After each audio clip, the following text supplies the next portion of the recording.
Hi guys. My talk today is simple. It's something that touches on all of us. Yeah.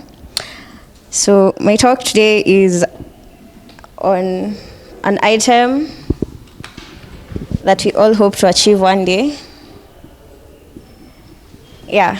So we're going to talk about something you all interact with. It's supposed to stay here. Money. So I'll just start with a question. What is financial freedom?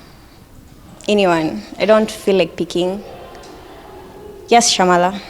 Freedom of finances. Can you snip that out of there?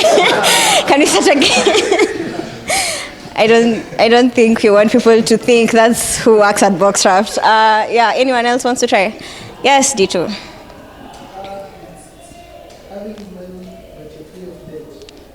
Yeah, that's one aspect of looking at it. Anyone else? Last try? Yes.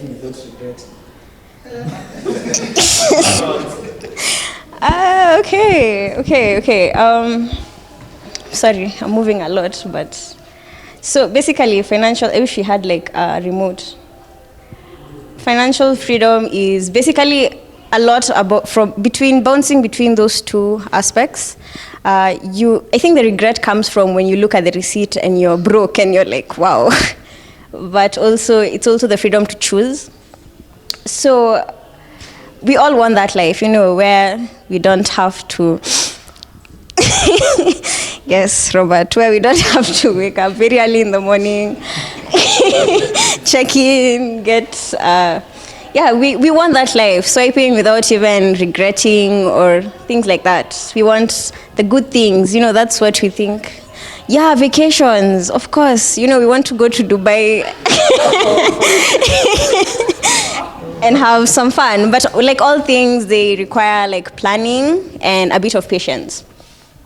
So just a quick one. So you may tell me use these words. So assets are things that make money for you, and liabilities are items that cost you money. So quick stats. I checked this up online. 63% of millennials do not have a long-term savings plan because YOLO, right? Like we just want to live in the moment. Mshahara itaingia next week. Such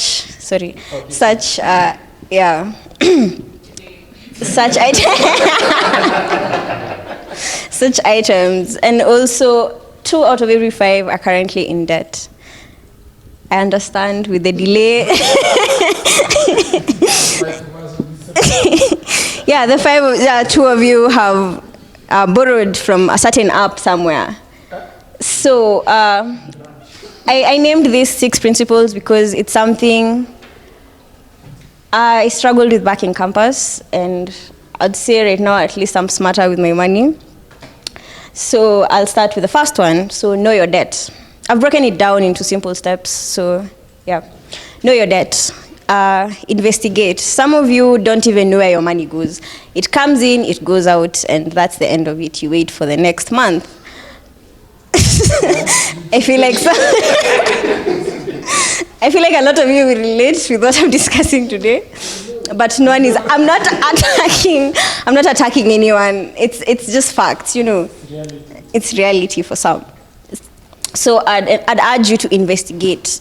I'm sure you keep receipts. For those who do, you can check up and see, wow, I'm spending this much on this item. Just try and find out how much you're spending on each item. You can categorize them in terms of food, transport, etc. For those who use Uber, at least you'll get a receipt in your email. And then once you do that, now this is what I was saying, you create an array that breaks down your expenses, so that you better understand where does your money go. Because you can't really fix the situation if you don't even know where it goes in the first place, right? So the next part of it is to know your worth. So by identifying like where your expenses are going, that meme for Spider-Man where they're pointing at each other? It's when you realize you are the culprit all along. You're the one eating your own money. Is that correct?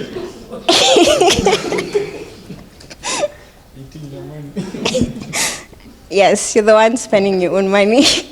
So by carrying this out, you'll understand your net worth better. And net worth is basically assets minus debt. Assets can be, okay, no, your phone is not an asset. It's a liability because you spend money on it by fixing the screen, by putting airtime on it, by buying a cover for it. It's a liability. But assets can be simple things. Maybe you've saved up some money somewhere, So if this is zero, you can tell that minus the debt you owe, your net worth is at negative. I know our net worth is in God for those who are believers, but in this situation, it is negative. So once you have figured out your debt, Steph, once you have figured out your debt, and this will give you a better, once you're able to quantify is when you wake up and smell the coffee, you realize, okay, yeah, I'm joking. I'm this old, this dash old, this many years old, and I need to figure things out, because I'm sure if we ask celeb or fresh, the years went by, right? They didn't.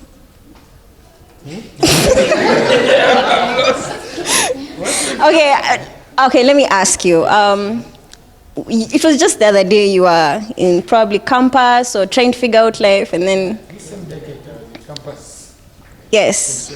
Yes. So that's it. What I mean is, did. This one is young. Okay, fine. Let me ask you. Do you feel like the years went by, or did they drag along?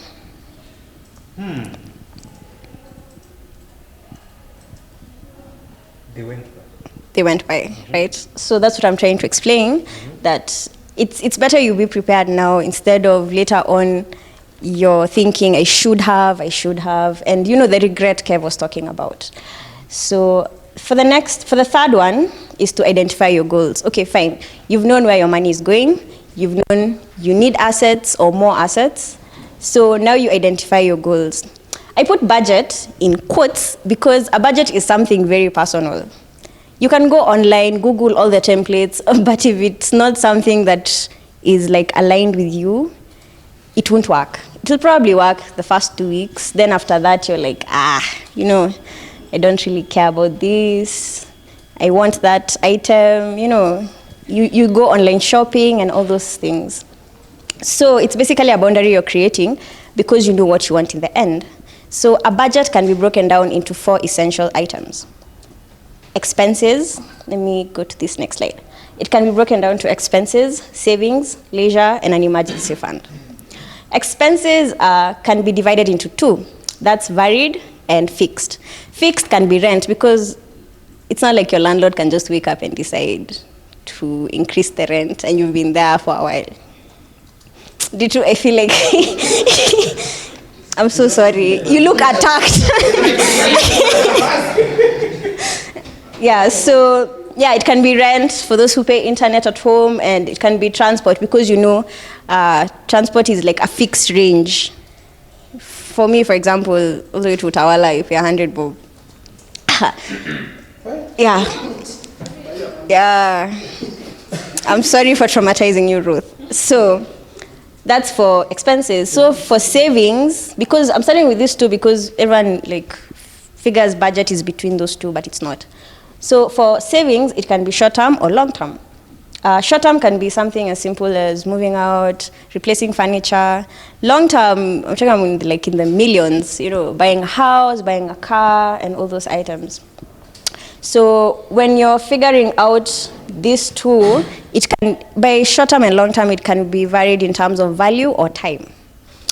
Leisure is where most of you will actually enjoy adding this to your budget. Leisure is a way of you, sorry for the use of words, kujidanganya. Because when you have a leisure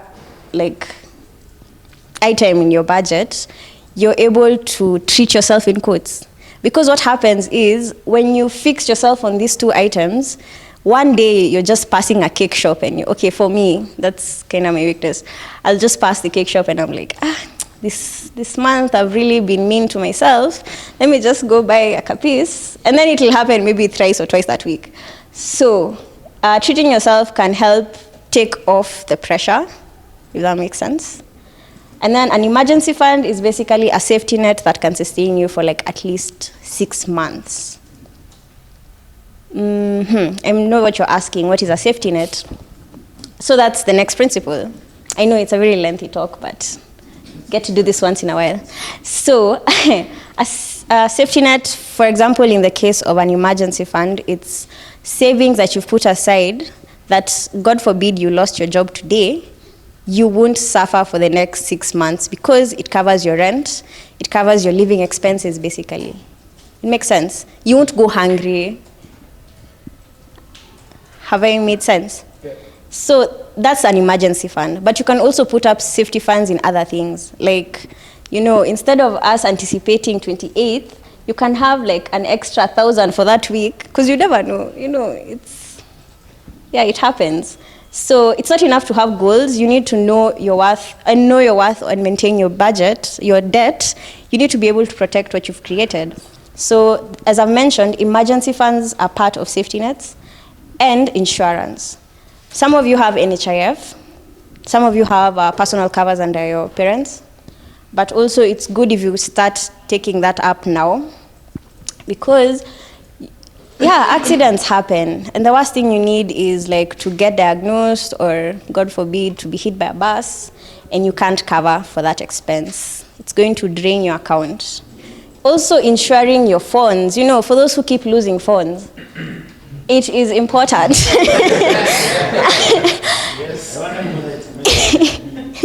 It's important to insure your phone. You can't walk around with iPhones and not have insured them. So, this was basically a summary of that. You'd rather prepare for a disaster than be caught up in one unprepared. So, the next one is identifying workable investments.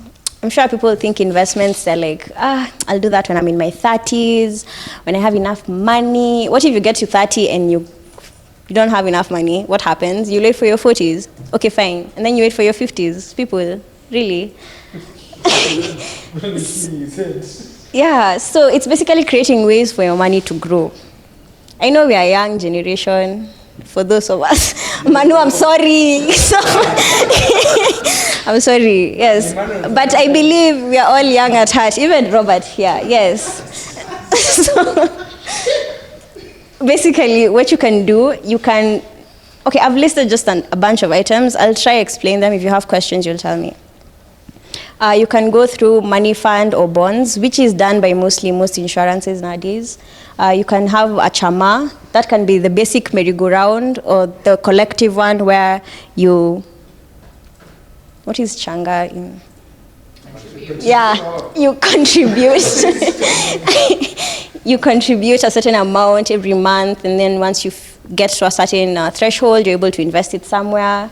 And then there's stocks, which is basically buying into companies like Safaricom. And then there's flipping assets. I summarize this to, the way people buy cars, they fix them up and then they sell them. Yeah, that's flipping assets. You can do that to cars, you can do that to real estate. That can be either land, meaning you keep it for like 5 years, and then now when it's prime property, you sell it, Yeah, so, and then there's treasury bills, which is basically what CBK does once in a while. Any questions before I continue? It's not an investment. Yeah, so on investments, just try to be smart about it, read up, talk to people who are already doing it, because there's no harm in learning. And my final point is maintain discipline, because this is basically something you'll have to apply in each stage, because it happens, you see that one item, and then you're like, I can afford it. And then you're shocked you can't afford it. And then you're broke for the next couple of weeks. So guys, that was that. And I just have a quick video.